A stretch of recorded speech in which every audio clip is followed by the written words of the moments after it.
gan njàqare nga xaw a am ci loi bi ba tax nga teg question yooyu nga xamante ni moom nga posé ci loi bi nga xam ne ak tamit lan moo tax tamit nga critique ko ba noppi maanaam nga am question yooyu posé ba noppi nga voté ko en même temps lu waral loolu.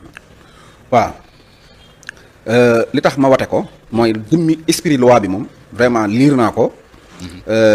waxtaan naa ci ak ay ñaari nit ñoo xam ne ay borom xam-xam lañ ci wàllu loi. mais bari na sax ay njariñ yoo xam ne loi boobu am na ko. parce que ku nekk xam na ne ngir ñu mën a dëppoog suñu dundin. boo defee ab loi bu doxee ba mu yàgg da nga koy soppi mu gën a dëppoog jamono. parce que tey mën naa wax ne solution TV wala yenn plateau yu yenn scène YouTube yi. ni leen nit ñi seetaane mën naa am sax seetaane wuñ ko télé. te da ngay gis ne règlement yi ñu tëral ñoom ci télé rek la yem parce que bañ koy tëral télé rek lañ xamoon. kon donc normal na ñu defaraat loi bu bees boo xamante ne day gën a dëppook jamono loolu moom xel nangu na ko te liñ bind ci loi bi moom wax dëgg yàlla lépp a jaar yoon. moo tax wate naa ko waaye nag kaddu gi ñu lay jox.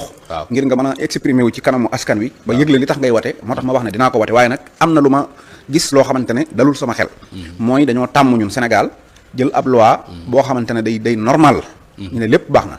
waaye suñu demee ba maanaam di ko jëfee dañ fay romb la loi ba waxoon. di ci def leneen parce que Sénéra jàpp naa ne ñëw na fii attaqué suñu émission bii. ci loo xam ne tegu ko fenn. wax dëgg yàlla bi mu ñëwee bay attaqué sax amul lu mu mën a wax. lu mën a convaincre nit ñi gis moom dem na ba xam ne sax li mu def nii. maanaam du yoon. loolu nag comme moom Sénéra lay remplacer damay bañ muy dox doxin bi fi Sénéra doxoon. loolu moo tax il faut ñu alerter.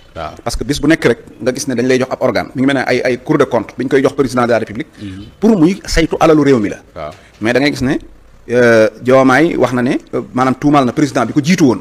ne moom da koo jëloon maanaam doon ci sant leen ne leen toppal leen ma ci diw ngir ma mën koo topp ci wàllu politique. comme moom nangu na ne loi dañ koy jël léeg-léeg sax jox la ab organe nga jël ko utiliser ko pour takkal nit. moom nangu na ne loolu man kon day am. damay bañ nag moom itam loolu muy giñ Macky Sall mu dem ba def ko. mooy nit ñi toog ci Facebook yi parce que ñun ñëpp xam nañ situation politique bi ñu nekk ak bi ñu jëm. nit ñi dañu nekk seen Facebook yi xëy na nga def loo war ta def wala ministre def ko wala keneen def ko. ñu vaar la wala nga publier sa photo ñu bind Sonko nga ne dañ may saaga léegi lii na dakk man dama jàpp ne ku gis jekkadi gi président bi jekkadi ci internet. man xalaat naa ne dana ci jëm ay pexe moom. damay ragal ne lii doon pexe mi daal.